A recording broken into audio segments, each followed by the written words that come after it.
a controversial book review of a guy that's probably going to trigger more men than it will women, because any heterosexual hot-blooded male, as far as I'm concerned, would at least at some point in their life want a taste of this guy's lifestyle. And anyone who says they don't, I think they're fucking lying, to be honest with you. So the book's called The Setup, which is a autobiography of Dan Bilzerian. And this autobio is not quite what you think it'll be. I mean, it partly is. I mean, it's about all the macho shit, like the chicks, the guns, the money, the fame, the hedonism. But the book is a lot deeper and more philosophical than what you'd actually think, because it's actually a very raw, honest account of his whole life, from his upbringing to his adolescence to going through the Navy SEALs to poker to the Instagram, the fame, all the way up to his contemporary life. And at times, honestly, quite vulnerable as well, almost unnecessarily vulnerable, going into his family history with his narcissistic, almost neglectful father, or the bullying that he experienced growing up, or, the heartbreaks along the way. He almost overshares a lot of detail, which he didn't have to include, which to me, I really like, because it showed his intention to really put out this story, warts and all, to be as honest and vulnerable as possible. So he could really show exactly what happened, teach you some things along the way about how he was able to achieve what he did, and ultimately what he learned in the process in terms of happiness and fulfillment, and what it was actually like and is like to live the crazy, insane, hedonistic life that he did. And I came away actually really respecting him for that, in terms of his intention for writing the book in that way. So it's a very multi-layered book. He's basically telling the whole story of his life, but he's showing you what he went through, what he was eventually motivated by, his intentions for going where he wanted to go, in a way that made me realize that he's a very fucking intelligent guy, by the way. Obviously extremely narcissistic, which he admits, and as far as I'm concerned, utterly genius, at least when it came to poker and his dating life, which I'll touch on briefly. And I'll do so by highlighting what he actually means by the setup, which he named the book after. So for context, and I'm actually very qualified to be able to talk about this because I have a very extensive poker background. I went very deep with that shit back in the day. And what he was able to achieve in poker is nothing short of genius. So there's some speculation about how he actually acquired his money. He claims that he earned it all through poker. It's questionable for sure, but at the very least, what he was able to achieve in terms of getting into the private games he did with these rich billionaires and being able to make as much money as he supposedly did is insane.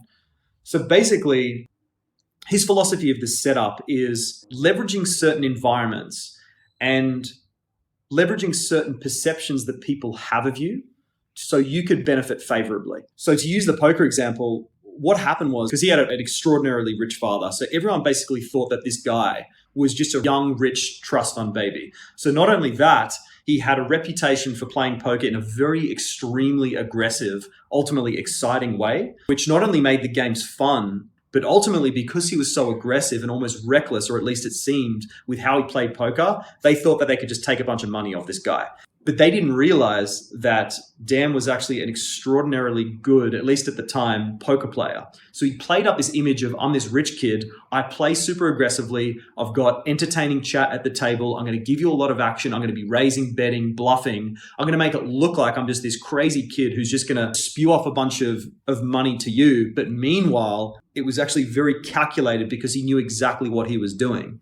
He was playing in a way which was aggressive and exciting, but he knew that when he had the best hand, he was going to take all the money and come out on top. And that's what happened. And then when it came to the setup of his dating life, a fascinating concept that he came across, that he discovered, was basically throwing parties where he would have a disproportionate amount of women to men. So he'd basically have several of his friends, and then he'd invite 7-to-1 women for each one of his friends. So he'd have a handful of friends and then 50 women. And why he did that was he basically set up an environment where the dynamic was there was only a scarce amount of men and a disproportionate amount of females who would be competing for the attention of the men. And therefore, your chances of hooking up with a chick or dating a chick was significantly higher. So that concept alone, the setup of the dating and the poker, was pretty fucking genius. Anyway, so he talks about the come up of, his dating life and social life and the poker.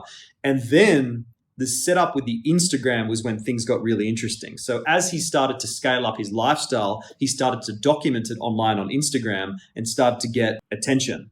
And he says, as soon as that started to happen, that set up in its own right, things just exploded. He said the biggest thing, which was the game changer, was the fame. And that's what makes this autobiography epically entertaining. He details everything that happened after the fame. So the giant, extravagant mansion parties where he had famous superstars and musicians literally playing live concerts in his living room, the hundreds of people at his parties, all of like the hot Instagram models coming out there, the orgies that ensued, the crazy experiences. So as the fame started to scale, so did the parties and so did the hedonism and the craziness. And some of the stories, if they're true, that he details about the girls is fucking insane. All of these, some of the hottest Instagram models in the world flying to his parties, a lot who had girlfriends, a lot who had husbands, literally going there to essentially partake in giant orgies with Dan and the other famous people that were there. Some of the stories are just absolutely mind-blowing, if they're true, of course. And who knows if they are. But what he does include throughout the story is a shitload of vignettes by many famous people who are actually putting themselves out there to almost vouch for him,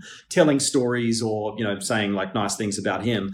And just the sheer amount of vignettes throughout this story, it almost seems like there's way too many of them for everything to be bullshit. I mean, maybe he paid them off, who the fuck knows? But to me, it seemed like, or at least deep down, I guess the Peter Pan in me wants this whole story to be true. So, man, I thought it was an epic read. It's very well written, very well edited. It reads very smoothly.